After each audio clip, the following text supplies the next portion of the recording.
वो आ रही है।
वो आ रही, सर्वश्रेष्ठ आदि नागिन।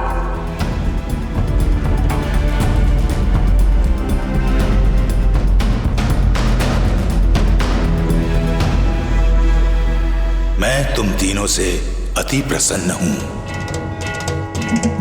यद्यपि मुझे आभास है कि तुम तीनों की क्या इच्छा है, किंतु ये मंदिर यूं ही रहस्य में नहीं कहलाता।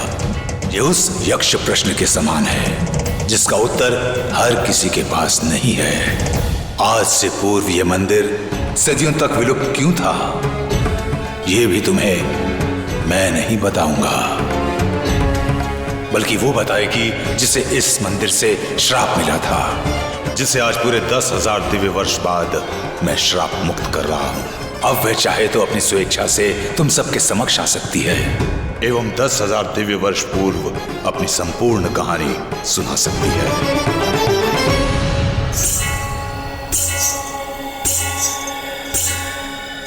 किंतु ऐसा करने से पूर्व सर्वश्रेष्ठ आदि नागिन ये जान ले कि यदि वह तुमको अपनी आप बीती सुनाती है एवं इस लड़के के प्राण बचाने का निर्णय लेती है, तो उसका भूतकाल उसका वर्तमान बन जाएगा। इतिहास खुद को पुनः दोहराएगा। शिव जी, तुम्हें वापस आके अपनी कहानी सुनाने में कोई आपत्ति नहीं है, क्योंकि यदि ऐसा हुआ तो इतिहास को दोहराए जाने से स्वयं मैं भी नहीं रोक पाऊंगा, तथा जो सब कुछ सहना होगा जो तुमने 10,000 दिव्य वर्ष पूर्व सहा। समझ गए। पर अगर मैं इस नागिन को अपनी पूरी कहानी सुनाती हूँ तो क्या इसके प्यार को जीवनदान मिल जाएगा?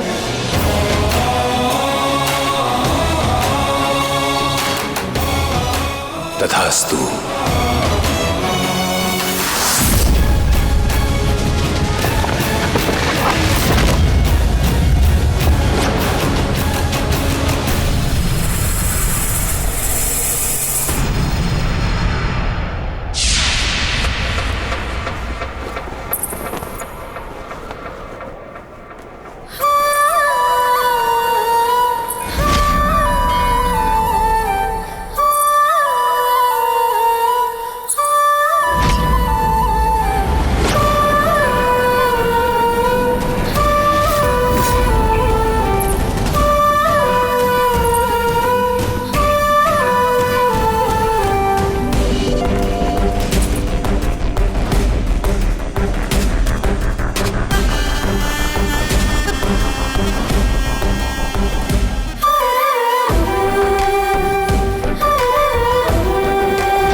आज मैं अपने परम भक्त तुम समस्त नागों को इच्छाधारी बनने का वरदान देता हूं एवं मेरी वो भक्त जिसने इस वरदान को सर्वप्रथम पाया है उसे मैं इस नागवंश की सर्वप्रथम सर्वश्रेष्ठ आदि नागिन बनाता हूं।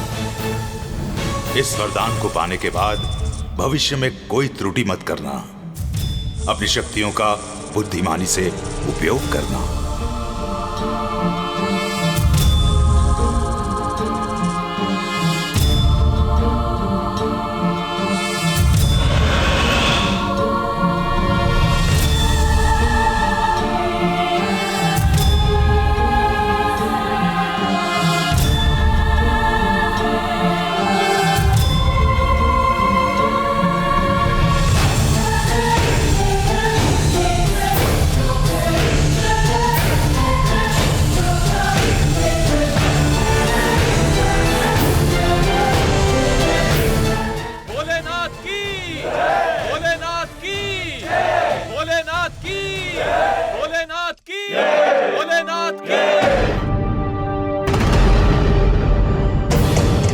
जय हो महादेव की। इसका अर्थ है तुम सबको महादेव का आशीर्वाद मिल गया। आखिर उनकी कृपा हो ही गई तुम पर। अब तुम सब में एक क्षमता है कि तुम सब नाग नागिन भोलेनाथ की भक्ति करके 100 वर्षों तक कोई भी इंसानी रूप ले सकते हो। भोलेनाथ की बहुत बड़ी कृपा हुई है और उन्होंने तुम्हें सबसे पहले इच्छाधारी नागिन बनाया। इसका मतलब है तुम सर्वश्रेष्ठ आदि नागिन बन गई। जय भोलेनाथ, जय भोलेनाथ, जय भोलेनाथ, जय भोलेनाथ।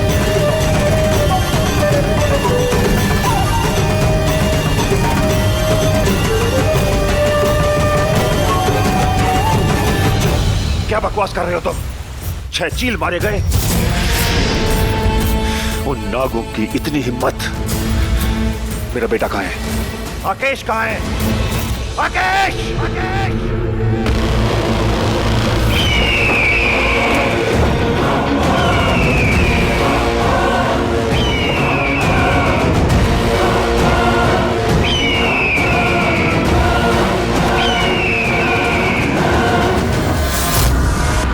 ये क्या सुन रहा हूं मैं? हमारे 6 चील मारे गए। हाँ, उन नागों के हाथों उस शिव मंदिर में। लेकिन हुआ क्या था वहां? मेरे आदेश पर नागमणि लूटने गए थे। जनागोरी हम पर हमला कर दिया। हमारे 6 साल।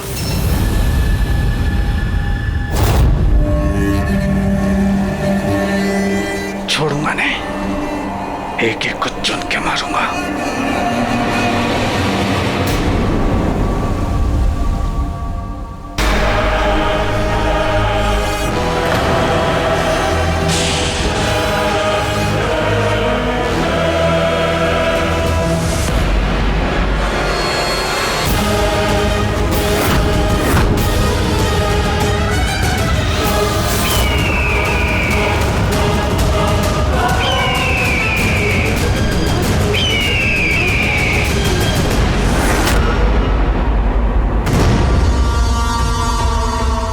नहीं आकेश, नहीं आकेश, तुम वहां नहीं जाओगे। हम कोई ना कोई रास्ता ढूंढ लेंगे। तुम कहीं नहीं जाओगे।